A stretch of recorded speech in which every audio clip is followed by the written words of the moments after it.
The watcher influence is also interesting, John, because at a neighboring site at Karahan Tepe, now earlier I just mentioned Kara Tepe. This is a different site closer to Gobekli Tepe. It's called Karahan Tepe, and they found an anthropomorphic image um, that which is a human-like stone figure that actually depicted six fingers on this stone image. There's other places, a few other places around that have depicted this six-fingered stone imagery. The world keeps lying, but he won't retreat on his quest for truth. Yeah. Truth, quest for truth. They can't stop me, they can't block me. Moving through, got that fire, they can't block me. Quest for truth, breaking chains, making waves. That's what I do. When they hate, I create. Welcome, everybody. I am John Pounders, and you're listening to Pounders Quest today. And I have a special guest, a friend of mine that I think we've been known each other for probably almost a decade at least. And I've been out to Glen Rose, Texas. He's shown me very cool dinosaur prints along the Paluxy River, showed my son there, and I'm really thankful for him, and I'm glad to have him. He's recently written a book on Göbekli Tepe. He's an archaeologist, an amazing resource on this stuff. So welcome, Aaron, to the show, man. We're glad to have you. Hey, John, thanks for having me. I'm honored to be on the show. Well, if I didn't mention it already, tell people what they should know about you. Well, yeah, that's a I'll try to narrow it down. So basically, I've had uh, two passions in life that I've really been involved with. One is in a career as a flight medic on a 911 helicopter. The other one has been in biblical archaeology, and that has really led me down some ancient pathways and exploration of the past, in search of kind of forbidden archaeology, if you will, just things that mainstream archaeology won't like to investigate or talk about even. Those are some of the things that I like to go and do, and then just bring back, the information and then just put it on the table for discussion. Um, and So, yeah, I've been part of the work here at the Creation Evidence Museum in Glen Rose, Texas for decades and decades. We've made advancements in our microscopy lab, and we're on the basically leading the charge for research in dinosaur soft tissue at the Creation Evidence Museum. So lots of neat things are happening here. If you've never been to Glen Rose, I'd highly encourage you to come. And we're home to Dinosaur Valley State Park. We're home to uh, we're the dinosaur capital of Texas, and of course the Creation Evidence Museum. Yeah, that whole museum was awesome. You took me there too to check that out. And the things that I saw there astounded me because you know this, and I'm going to ask you this question because I think that it's of value because there's so many people that have this real conspiratorial idea about dinosaurs and a lot of different conspiratorial ideas about dinosaurs. But one of the most extreme is that there was no such thing as dinosaurs. All the bones and stuff are fake, or they're plasters, or there's no full skeleton. And being somebody that I know personally, that I know that you've been a part of excavations and you've seen the prints, you've walked me down through them. I've seen them myself. I mean, amazing stuff. But what can you say to those people based off of your expertise? Is any of what that I just said valid? Regarding are they authentic? Are dinosaurs real? Um, yeah, for sure. They are real. You know, God says in the Bible that He created um, all the land animals on day number six, and this includes dinosaurs. And He verifies that when He says, "And everything that I've made is good." And so we see that even in Job chapter 40, when God is talking to Job, he says, I think in chapter 41, he says, "Behold now Behemoth, which I made with thee." And he goes on to make this, description of this creature we think is more descriptive of a dinosaur. Now, in the footnotes of your Bible, it's probably going to say this is a hippo or an hippopotamus. But God describes this creature as having a tail like a cedar tree, very long. And so he is the chief of the ways of God. So this is saying that this is a majestic creature that God made along with man. And he's asking Job, can you describe this creature? And then he goes on in chapter, I think, 41 to describe Leviathan. So, yes, dinosaurs were real. I've excavated some 15 dinosaurs in the northwest parts of Colorado, and I've excavated hundreds of dinosaur tracks here in the riverbed, which is a limestone riverbed here locally on the Paluxy River in Glen Rose, Texas. And I can tell you that dinosaurs are real.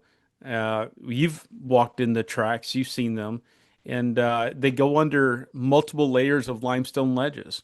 So this is definitely a creature that used to exist, and God had involved that in part of His creation. Yeah, I agree. And that was just a side note of this whole entire podcast because I know that as soon as we mention dinosaurs, a portion of the crowd is going to be talking about this. And so I wanted your opinion and also your expertise on this. I think like maybe the last time we saw each other before the Spiracy Con, we were, talking about these things and you'd shown me a T-Rex, I believe that you were part of an excavation on. Is that correct? It wasn't a whole T-Rex, but it was on the wall at the Creation Museum. Am I remembering that right? That no, it's not a T-Rex. Are you talking about part of the leg Yes. that was in the museum? Yeah, Yep. that was from a theropod dinosaur that we excavated in Colorado. But here locally, we do have something very similar to a T-Rex, but it's not a T-Rex. It's called an Acrocanthosaurus, and that means high spine lizards. They're bipedal, which means they walk on two legs. They're theropod, which means they have three toes. They look very similar to a T-Rex, but they have dermal frills going all the way down its back. So it's Acrocanthosaurus, and those are the particular prints here that we have. We have another couple of different dinosaurs here locally, but that's the one of the main ones is Acrocanthosaurus. They're It actually looked like rarer than a T-Rex, actually. okay. It looked like a giant turkey foot, man. When I Yeah, the cast that I that's have, it looks like a yeah, giant turkey foot. It's huge. It's like, yeah, massive, like bigger than my foot. So yeah. I That's think maybe I can't remember. Acrocanthosaurus. Yeah. Yeah, very Yeah, cool. But yeah, man, so I really wanted to talk to you mostly about Gobekli Tepe because that, and if I'm pronouncing that right, I hope I am, because I always get that's right. people always Yeah, get mad at me for pronouncing things wrong. But Gobekli Tepe is one of the most profound discoveries, I believe, in the last 100 years, probably, of a city that nobody knew existed, that seems to be more ancient than what we would describe civilizations to be. And I don't know that to be true, but I want your explanation on this. I really at Conspiracy Con, I wanted to get a signed copy of your book, but they were all gone by the time I even got a chance to get around to your table there. So I'm gonna have to get one of these. But I would love to hear what you think about Gobekli Tepe, and I'll just ask questions intermittently where I'm curious. yeah. So Gobekli Tepe. This is you're exactly right. You said it right. Gobekli Tepe. In Turkish means potbelly hill or navel hill. This is a site in southeastern Turkey. This is biblical Asia Minor, by the way, where Paul made some of his first missionary journeys into this part of the world. Göbekli Tepe was discovered in the mid '90s and first excavated by German field archaeologist Klaus Schmidt, who's passed away now. But I think it was in the '60s. It got mislabeled as a Byzantine cemetery. They forgot about it and moved on. Well, when the local landowner who was farming that area hit a big stone with his plow, couldn't move it, and uncovered the corner and realized it was a huge stone. He went to the authorities in Shanlurfa.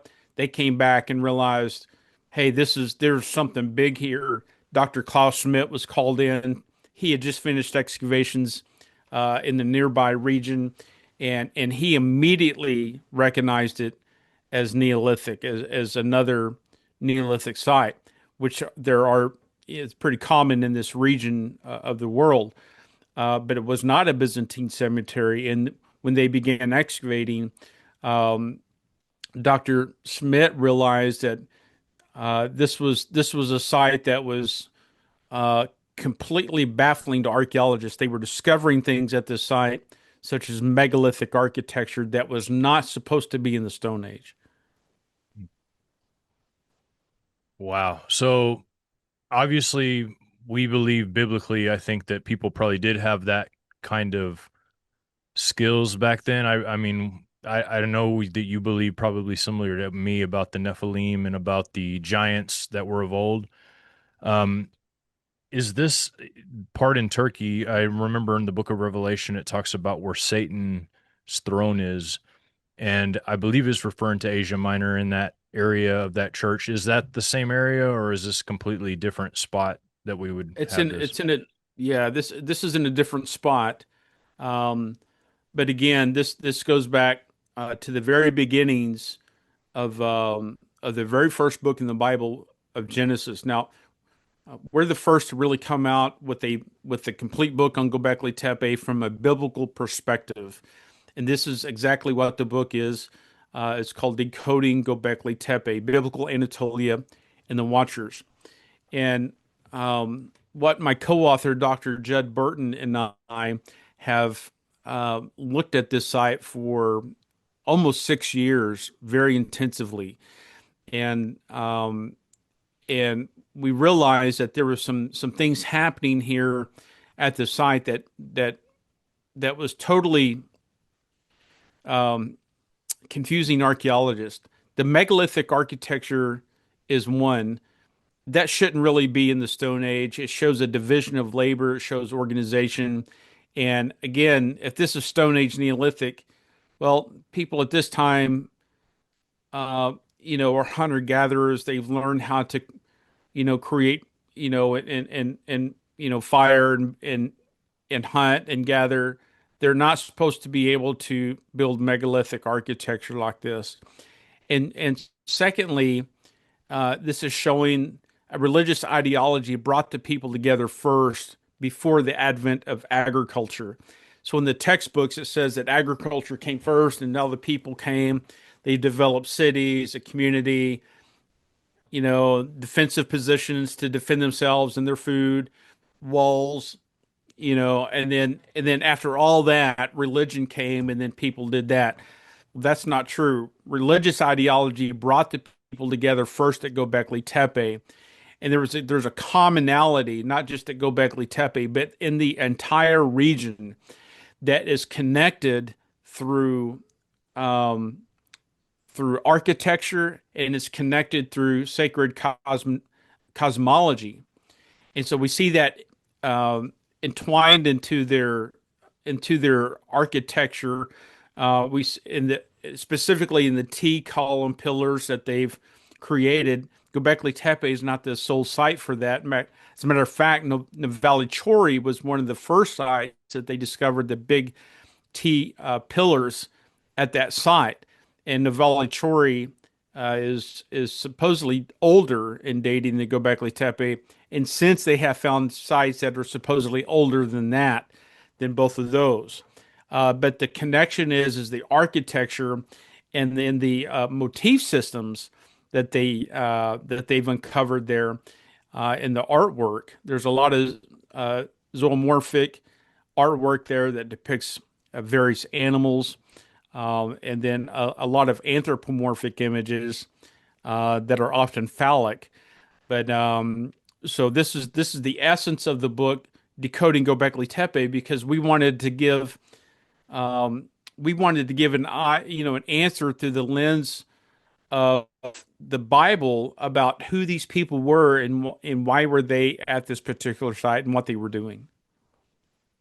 Interesting. And so obviously, you can deduce from this that most people uh, probably don't want this out in academia because it goes against what they've been teaching people all along. I would imagine that that's part of the reason UNESCO covered some of this up. Maybe I could be wrong on that. You know more about UNESCO than I would, dealing with archaeological sites, because they pretty much, manage all of them almost. Not all of them, but a lot of them. Yeah. Do you think that that's part of the reason why they shut down excavation of Gobekli Tepe? Because from what I understand, I think you're the one that told me this possibly, or I heard you on an interview saying it, that they've really only excavated a very small portion of what all this could be. Yeah, they haven't stopped excavations. They've slowed it down dramatically, though. So right now, roughly 10% of the site has been excavated, and that's been since the mid 90s. It took about 10 years alone to excavate enclosure D, which is where the two central T pillars are that are 18 and a half feet tall. They're anthropomorphic. This is the exact enclosure in these two pillars that we identify in the book Decoding Göbekli Tepe. But they have definitely slowed down excavations. From what the archaeologists have said publicly in interviews, is that they do it to preserve the site for future generations to excavate. But look, at the previous current rate of excavations, it was going to take over 100 years to excavate the site, maybe up to 150 years to excavate that site at the previous rate. Now that they've slowed that back and pulled back on that, the site's not going to be fully excavated within our lifetime or maybe even in the next generation, which is unfortunate because there's a lot of information that's still underground. Most of Gobekli Tepe is still under the dirt. And so, where would you date this in comparison to the pyramids? Well, that's a great question because um, the pyramids, I think, go back to, and I'd have to go back and look again, but I think it's around 20. Let me just look at I think it's 2350 BC. Let me just double check my reference on that real quick, John. This is kind of the accepted chronology for the pyramids, and I want to make sure that I tell you exactly the conventional dating for it. If I can find my map. Um, this is my timeline here. And let me just see the conventional dating. Yeah, 23. Let's see. Well, I didn't put it in there. So, um, I think it's probably Let's around, just say around there. Yeah, I think it's yeah, I around think there. I it's can around look it up real quick too. 2500 BC, somewhere in there. Um, I'll okay, look it up while you're talking about it. on the conventional dating of this, they put, so if Egypt's pyramids are probably around 2500 BC, give or take, the conventional dating for Göbekli Tepe is 9800 BC. So Okay, yeah. So thousands of it's saying 2780 BCE on what I'm looking up now. 27, So you're right. You're really close. yeah. So So 2700 or so. So that's about right. do you That's believe that? accepted. Do you believe that about the Egypt? Sorry, there's a delay, and these headphones are Bluetooth. So if I'm cutting you off, I'm really not meaning to. These I need to get Yeah, that's wired right. headphones. So do you believe that that's the probably the date of the pyramids, or I think it's Graham Hancock that had the theory, maybe other people too that had the theory about the it being much older, at least the Sphinx as well, because of you can see like where water had Yeah. eroded certain parts of the thing. What do you think about that? Yeah, that's a great question. You know, Dr. Robert Schoch did some research on the water erosion of the Sphinx, and he pushes the Sphinx uh, way on back there, thousands of years back. Um, that's just based off the water erosion. Now we have to keep in mind that this is an area that that used to be a very fertile region. They had rain, they had crops. The Nile flooded. Um, Not like it is today. It's just it's all just dry, and sand there. That was not like that back at the time period. I don't know if I agree with the dating pushing it back that far. I think on a biblical timeline, around 2500 BC is probably a little bit closer, depending on if you use the Masoretic text timeline or the Septuagint timeline. Um, I don't think you can push it back thousands of years in the past.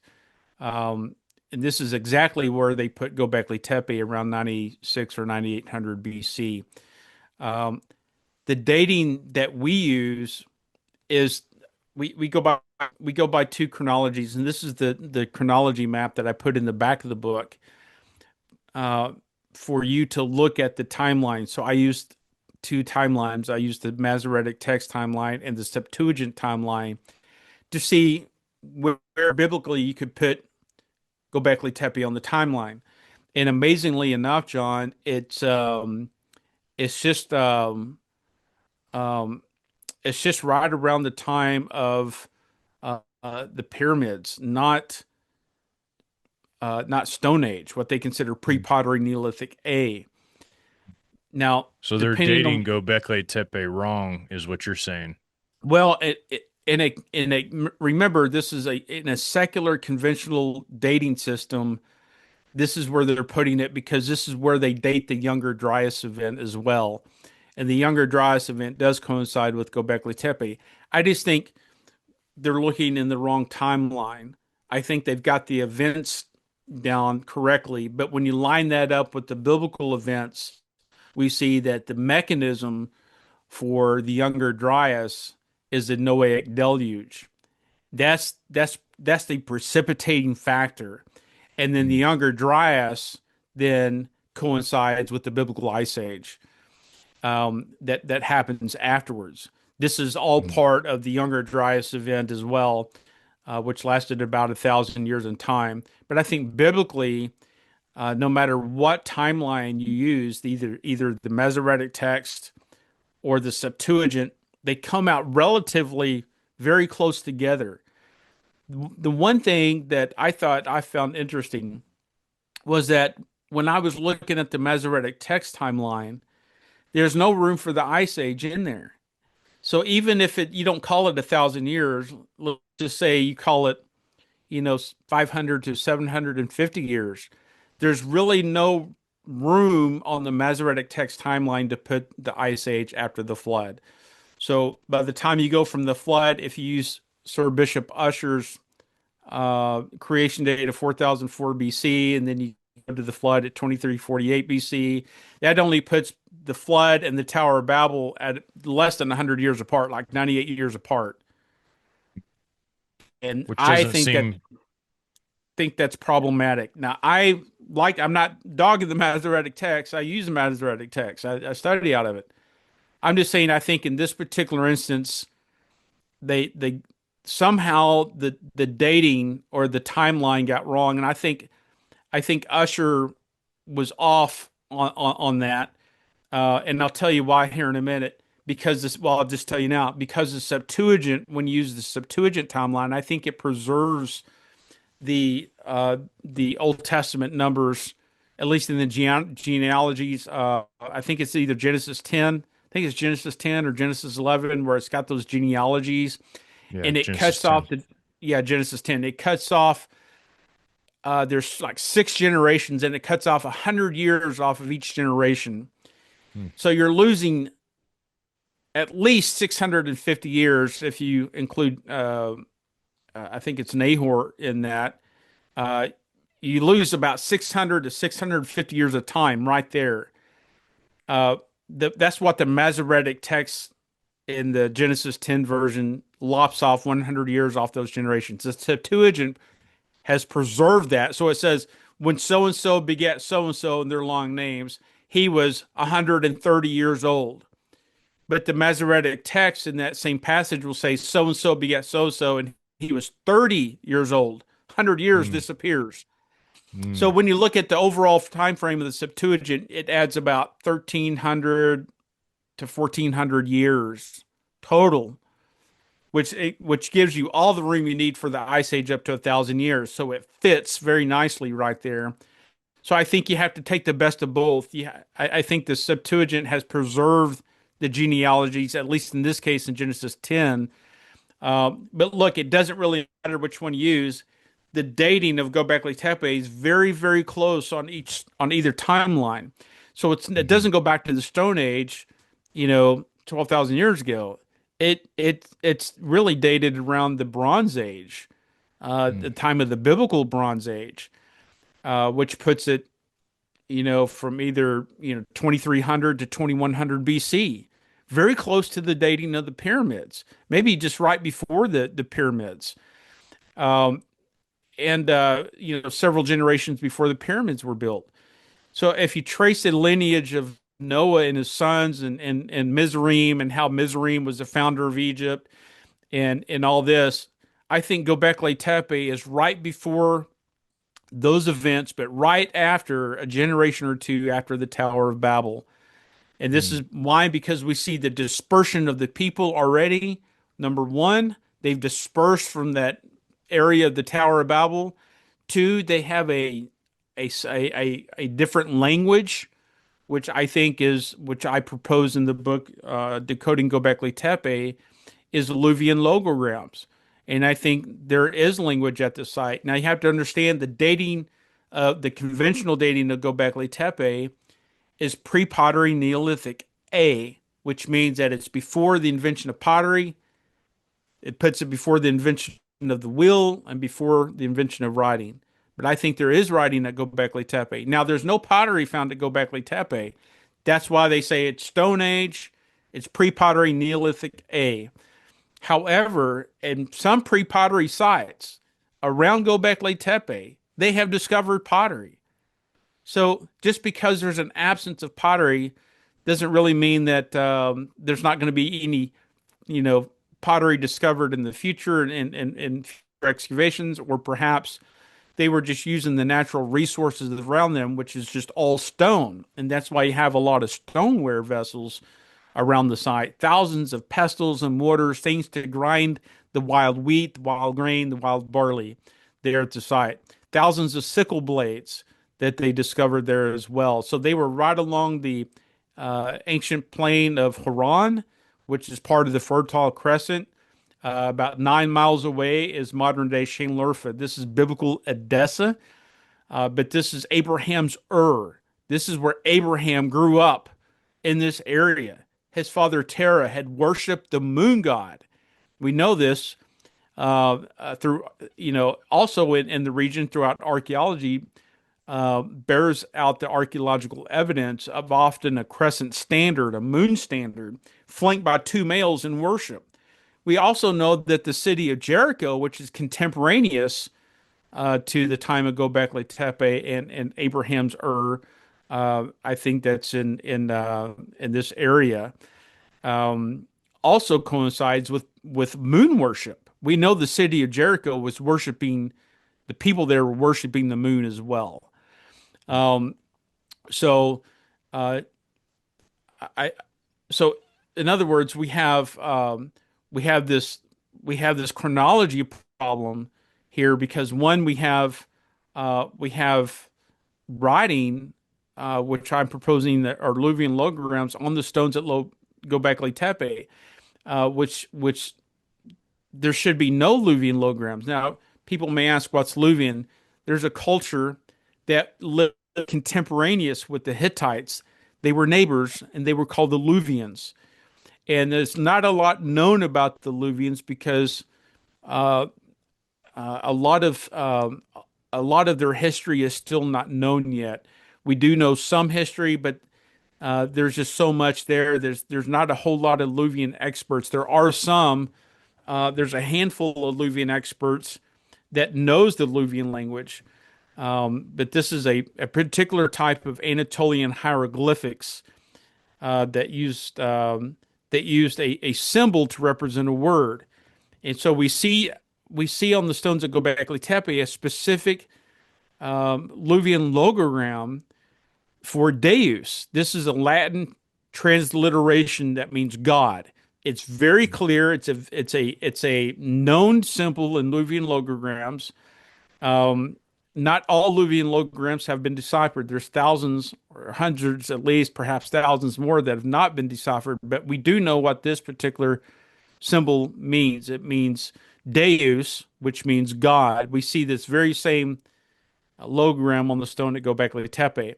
In 1943, at a neighboring site called Kara Tepe, archaeologists in the 1940s discovered, you guessed it, Luwian logograms at that pre-pottery Neolithic site. So there's an Whoa. interesting tie here, which means that if that's Luwian, who were contemporaneous with the Hittites, which the Hittites actually adopted the Luwian logogram. It was only used. They had a cuneiform everyday language that they used, written and spoken. But this Luwian logogram, they spoke Luwian, but the specific writing in the logogram language, which is pictographic short form, was only reserved for writing on monumental stone. Why? Because this was an area considered one sacred text on stone. They were literally writing this in stone. And so if you don't have a lot of room, you need to make it count and you want it to last, you're going to write in logograms. And so this is exactly some of the things that we're seeing at Göbekli Tepe. Man, that's so interesting to me. Luvian, I'm gonna have to really research that a lot. I know you said there's not much, but man, that's something that I'm really not familiar with. It reminds me of what some people were considering some sort of old Tartarian type languages, like the circles and little cross things and stuff. I don't know if that's connected anyway. I'm gonna look into this. This is wild to me. I No, wrote a it's couple things. Yeah, I wrote a couple things down.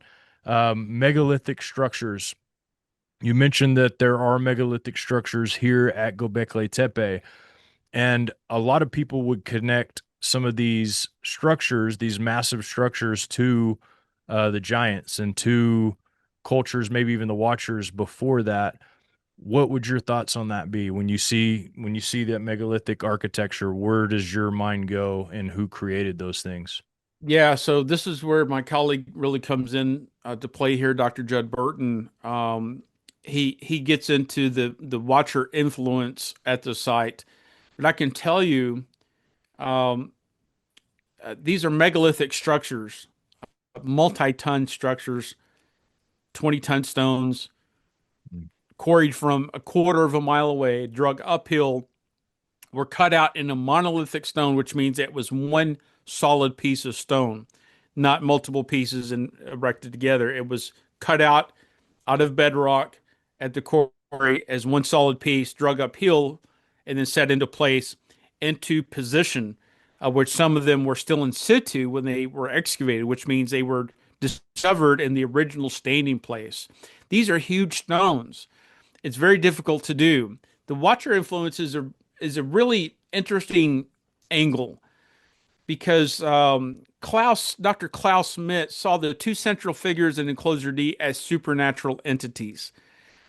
I think he was very, very close to the interpretation. The Watcher influence is also interesting, John, because at a neighboring site at Karahan Tepe, now earlier I just mentioned Kara Tepe. This is a different site closer to Gobekli Tepe. It's called Karahan Tepe, and they found an anthropomorphic image that which is a human-like stone figure that actually depicted six fingers on this stone image. There's other places, a few other places around that have depicted this six-fingered stone imagery.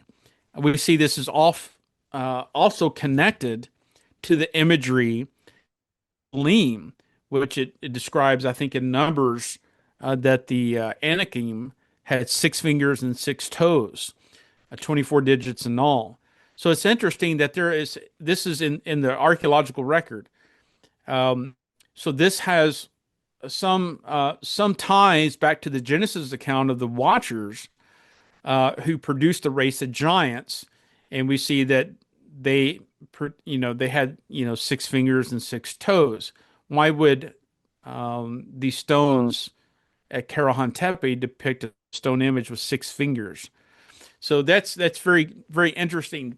They have not found any giant bones or anything like that there. Um, that that would be concrete evidence.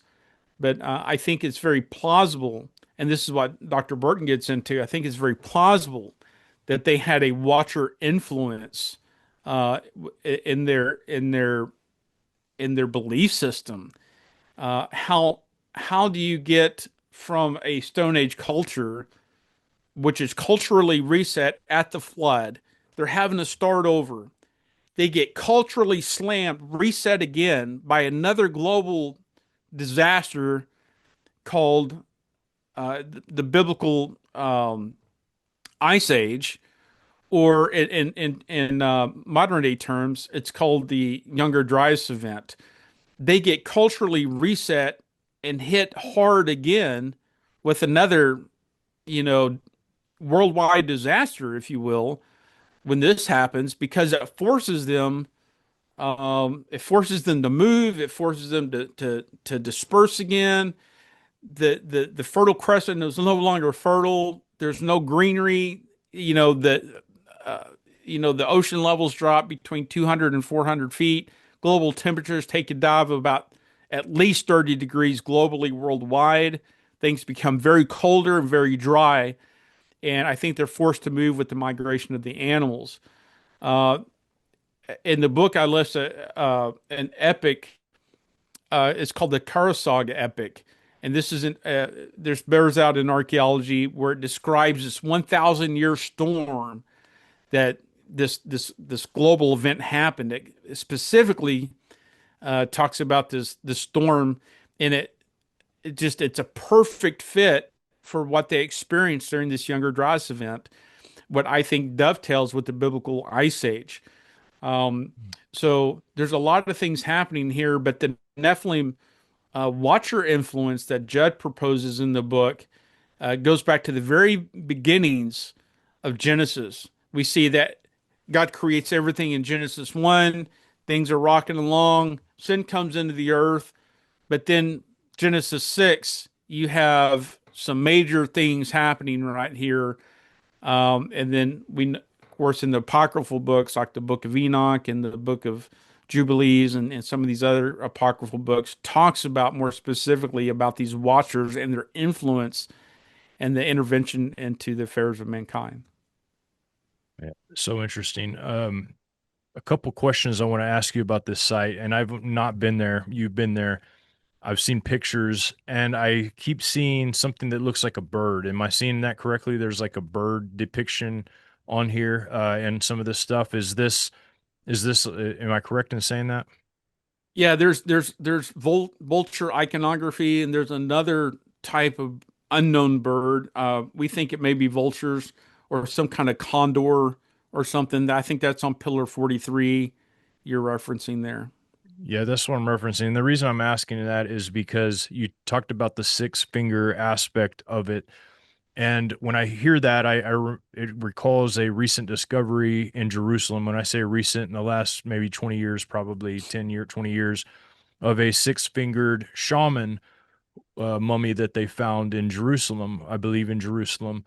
And the shamanism, I've studied that actually pretty intensively over the last year. This is something that I'm really familiar with, and it goes back to this epic of Lugal Bande. I don't know if you've heard of that epic where Lugal Uh-uh. Bande is basically, it's as old as Gilgamesh. It's a very old text, and he's this dwarf, but he's a warrior. He's a warrior dwarf, kind of like you would see from Lord of the Rings, and they lived in the area of Ur, and they would fight off these hordes constantly, and they were always fighting off hordes. And in the epic, to make a long story short, he gets sick, goes in a cave, drinks some liquids, and he takes the trip up the cosmic tree and meets the Anzu bird and forms a union Not a kind of union. I guess just a friendship with this Anzu bird protects the children. The Anzu bird grants him any basically a wish that he wants, and he wishes to be fast when he's on Earth so he can fight better. And he says that he'll put the Anzu birds images in every temple. Like they'll be worshipped. The Anzu bird will be worshipped here on Earth. And I know that Anzu bird is something you find at a lot of locations, especially like in South America, in places where shamanism is very popular, but shamanism is all over the place. And I just wondered if you saw in this at all, like something that you could say maybe there is a shamanistic connection other than the six fingers there in Gobekli Tepe. I haven't heard about that. That's pretty interesting. Um, no, I don't know, John. I don't know if there's any relation to that or not. There is definitely a lot of vulture iconography at Gobekli Tepe, but I write in the book Decoding Gobekli Tepe how symbols uh, tend to have the same meaning throughout different cultures, and this is true as specifically with the vulture, the serpent uh, as well. The serpent has was often referred to as the giver of wisdom.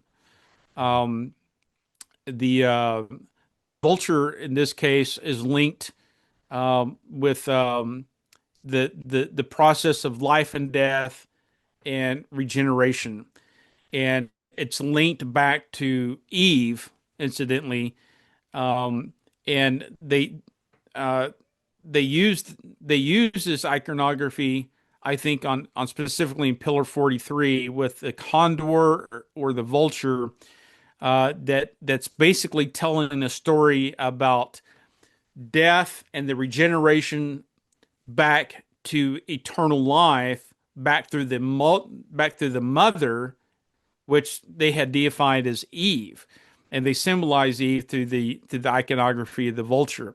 So I get into all that in the book, but it's a story of death and regeneration back to the afterlife, but they're doing it back through their mother Eve, which they have deified. So it wouldn't surprise me if there was maybe some kind of tie there with that.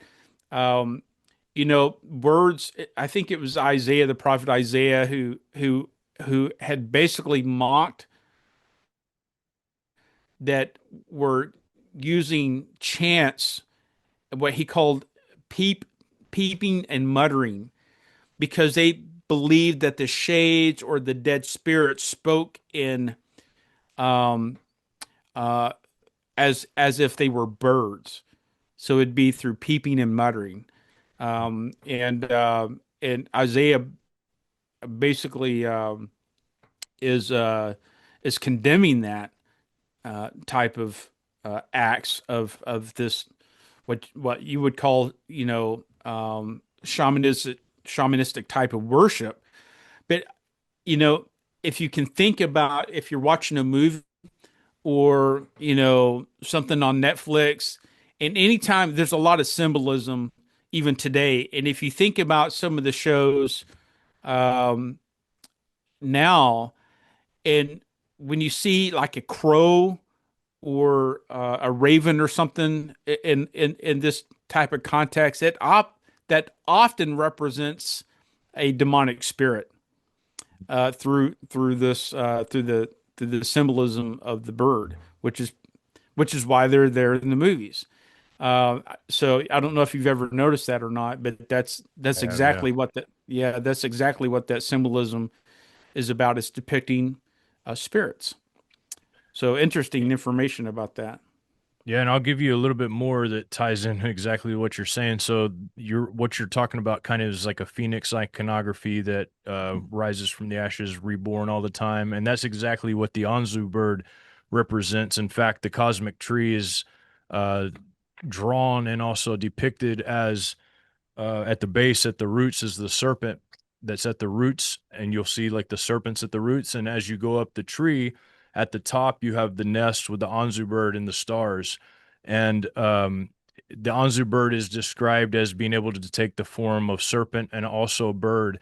and it was Wow. depicted in Babylonian and stuff like that. Actually, it's the female goddess worship is exactly what the Anzu bird represents, which makes it even more interesting. But I found that through looking at, like, I guess just different religions, that actually shamanism is probably the most ancient religion other than the religion of worshiping the Most High God, because it spans way, way back, has to do with the six fingers, has to do with all of the stuff you're talking about, all of the worship of the goddess and the worship of the serpent and the bird.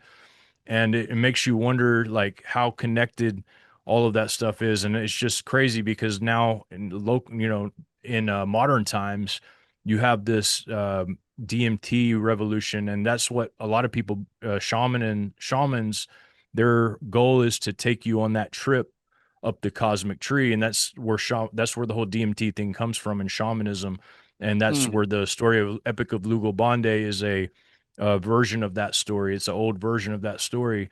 And so they take you up that cosmic tree. And I don't think it's a coincidence that people are starting to get back into that whole DMT realm, and they all see the same figure. It's really strange stuff. Um, I don't know. I don't know what else to say about that, but just some more information about it.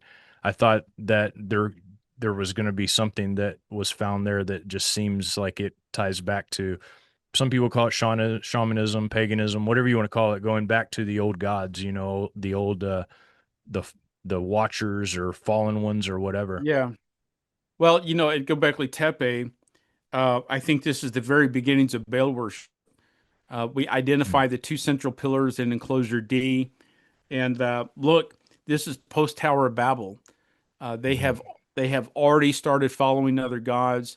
They've lost their Axis Mundi connection in the Garden of Eden that they had, and now they have deified their two central ancestors, but specifically Mother Eve, mhm, because this is the only way to get eternally reborn. Because Eve's the only one that can give birth.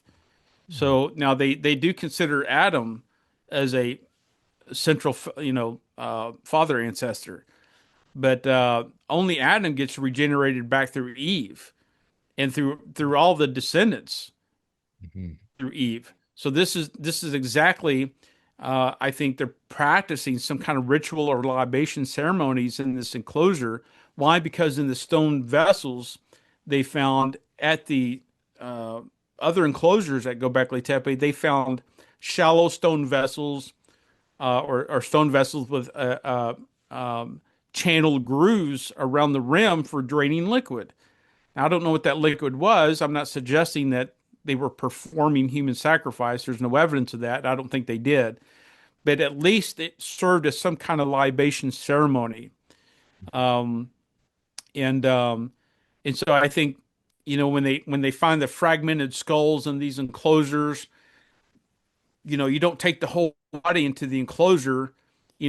I think they leave the body. There's evidence that about a year later they remove the heads, and all you need is the head of your ancestor to take back into these enclosures. There were drill holes through the top of the skulls, I think, that were used to suspend the skulls, and then at least some kind of libation ceremony. We do know that they were practicing ritualistic feasting. They had big stone vaults, uh, vessels there that they used to store the barley that fermented into beer. And so we do know that there's evidence of this huge megalithic feasting that they were having there at the site. And look, when you're venerating and deifying these ancestors through their stones, uh, through some kind of libation ceremony or worship, um, uh, this is the very beginnings of Baal worship, where you have deified these two central ancestors. This is why in Jeremiah it says, "Don't say to the stone, or to the wood that you're my father, and to the stone you gave birth, to me." These are exactly why these things were forbidden. But if shamanism goes back to the very old uh, religious practice of using some psychedelic or altering mind altering medicine to put you into the spirit world. This is, I think, probably pretty similar to what we see at Gobekli Tepe, where they're trying to put themselves back into a spiritual state where they have lost it in the garden. And the only way Mhm. to get back to that connection in their mind, I think, and at least their cosmology worldview is to be rebirthed back through your mother ancestor Eve. And so whatever that, whatever it took to get your ancestor to see them on through to the afterlife, where they're reborn, actually rebirthed and reborn as a star god. And Mhm. so this all goes back to the Watcher influence again. We see that the Watchers had came down on Mount Hermon and they influenced men in several different areas. There's at least 200 of them at the time did these things. So this all goes back, I think, to the very beginnings of probably what you're talking about in shaman worship, of how people are already, at least in, in this, you could put this in right in Genesis, the time period to Göbekli Tepe, they have already begun to worship other gods and being Mhm. led astray. Does this so have you much have you looked into DMT and what people were saying about it? Have you looked into that at all? I have not, no. Well, if you get an opportunity, you'll have to check this out. But people are claiming to see the same entity. It's almost like a feathered serpent. Of course, they're calling it Mother Aya. Maybe I can't remember. I think it's like for ayahuasca because DMT is the chemical produced from the ayahuasca plant that kind of looks like a vine, like a DNA vine going up a tree. Hmm. And they give it to people, and everyone who is claiming to do this is having spiritual, supernatural occurrences within these things, and some even getting messages, seeing entities almost. And people that describe this are describing it as an encounter with the supernatural. And they're not talking about like you're hallucinating. They're like, they literally believe they are in that spiritual realm when they're there. I actually had the opportunity to speak with a rabbi. He was on this documentary about DMT. Joe Rogan and all them were on it. And this rabbi believed this was a spiritual practice that, and he's a different kind of rabbi than a lot of rabbis you might talk to, but in the way he was the head rabbi of like somewhere in Colorado near Denver. I think it was Manitoba Springs, I believe is the name of the place he was the head. He just died like last year or year before, but he was saying that this is the way to go tap into the spiritual and release the divine name, all these weird stuff, man. There's people that really believe this and it's huge. Joe Rogan is really pumping it out. Lots of influencers are telling people to do it, and a lot of people have claimed it's changed their life. And so I wonder if that was the religion of the Watchers. This is how they did it, because even in modern occultism like Crowleyism and Jack Parsons, they part of their rituals were to induce this state with drugs or whatever. So it's Hmm. wild when you really think about all that. Yeah, I don't know. I guess there's a possibility. The Watchers. They in the book of Jude it says that they left their first estate, which means that they Mhm. entered into a physicality that they had to die like men at the end Mhm. of it. They could not go back to their first estate. Once they crossed that barrier, it was a forbidden barrier. They crossed it, and when they did, they died a natural death. Um, and a tenth of them become disembodied spirits on the earth, and then the majority gets chained underneath the earth. Um, Again, this gets more into the specifics of all this and the apocryphal books, especially in the book of Enoch and the book of Jasher and Jubilees. But um, there could be some kind of something like this that they're doing. I just don't know. There's other than the big stone vats at Göbekli Tepe, there's really no evidence of anything else. Mhm. But look, when you have this influence, either way, whether it's a physical incursion and a physical intervention, or through these kind of mind altering drugs or whatever, the veil is thin. And just like in Daniel, if you can peel that veil back and see behind the scenes, I think we would be terrified. You know, and so I think what these people are experiencing is probably a real experience for them. I'm not doing that, but look, they're seeing this feathered serpent, female entity, whatever it is. In the book, in the back of the book, Decoding Göbekli Tepe, I bring it forward to why is it relevant now? Because there is a deity that people are seeing that's been verified by the Catholic Church, and this entity is called the Lady, and it's all about divine feminism. Um, and so we get into that about this experience that people are having with the Lady, and I'm wondering if that is connected with this, with what you're talking about and what people are experiencing there. But whatever it is, I think it's probably real. Mhm. But look, that's not something that I don't think we should be tapping into. We have a Absolutely. um, I think we have a spiritual source through God the Father that protects us from, and we're not fighting against flesh and blood here, against Mhm. principalities, powers, rulers of darkness, and when you look at these, and I detail them actually in the book, um, these are hierarchies of power in positions of authority in the Mhm. heavenlies. Some of them are in the heavenlies, like principalities or over nations. You get to mites, which are local, and you get to things that are really under the earth as well, so above and below. But we don't wrestle against flesh and blood. So there's at least a lot of spiritual warfare going on here. Whether you're going all the way back to Gobekli Tepe in Genesis or bringing it forward to today, it's still the same old entities, maybe through a different way, perhaps, that are influencing the culture.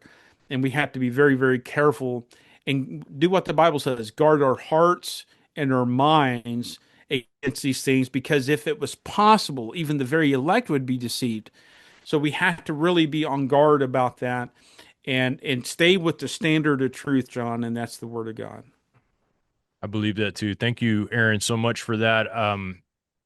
Let people know how they can contact you, where they can get your book, etc. I know you have a website and you have a email that you send out. I get your email, I think once a week, maybe even more than that Yeah, sometimes. And so let people know how they can be on that because it's super interesting stuff. And I really think like you're one of my, I consider you a friend, man. I've known you for a while, but I know we don't hang out a whole lot, but you're somebody that I can always count on to do good work. I mean, I've never been disappointed in anything you've showed me or talked about. So I appreciate that. And so I don't vouch for every guest that I have on here. Aaron's one of the few that I do. So that I'll vouch for because I've listened to him over a decade or more talking about these things. A lot of guests that I have on Aaron are just people I've maybe just met, you know. So it's like I never really can endorse a lot of what they do, but I definitely can yours. So let people know. thank you. Yeah. You can get the new book, Decoding Gobekli Tepe, Biblical Anatolian the Watcher. It's on Amazon. We do have it on Kindle. We have print version, obviously. We have a Kindle version, and now it's up on audio. If you're an Audible fan, you want to listen to your audiobook, you can do that as well. Uh, the Substack that you was talking about, the writing, yeah, I throw about an article out once a week or so, maybe twice a week. You go to aaronjudkins.substack.com, and that'll put you right there centrally to those emails I send out. They're on various topics. They're not all on archaeology, but I just try to mix it up a little bit and send out some content for you. And then if you go over to Patreon, our site is Ancient Pathways at patreon.com and just type in Ancient Pathways. A lot of free content is there for people for you to watch or download. There are a lot more content for paid subscribers as well, but we do have some pretty cool things that I've amassed over the decades, John, just in my library and my research that I'm making available on that account at Ancient Pathways, such as the book of Giants, volumes 1, 2, and 3. So if you love the Nephilim and the giants and things like this and the research, there's 20, 24, 25 articles, all for immediate PDF downloads. Some of them are very difficult to find. You can just go down there and download all of those. And I have one called the Ancient Library, where you have content to another, 24 works, including the Septuagint, the complete Septuagint, including the complete Dead Sea Scrolls in English, just things like that. So if you're interested in any of those things, but we have a lot of interviews, a lot of things that we've done in the past that are up on that Ancient Pathways site. So Thanks a lot, Aaron. I appreciate yeah, that a ton. And I'm going to get those links in the description for you so you guys can go just easily click on them and check them out. Thanks, Aaron, for coming. Guys, hit the like button, subscribe, and we'll see you guys next time on Pounder's Quest. The world keeps lying, but he won't retreat on his quest for truth. Yeah. Truth, quest for truth. They can't stop me.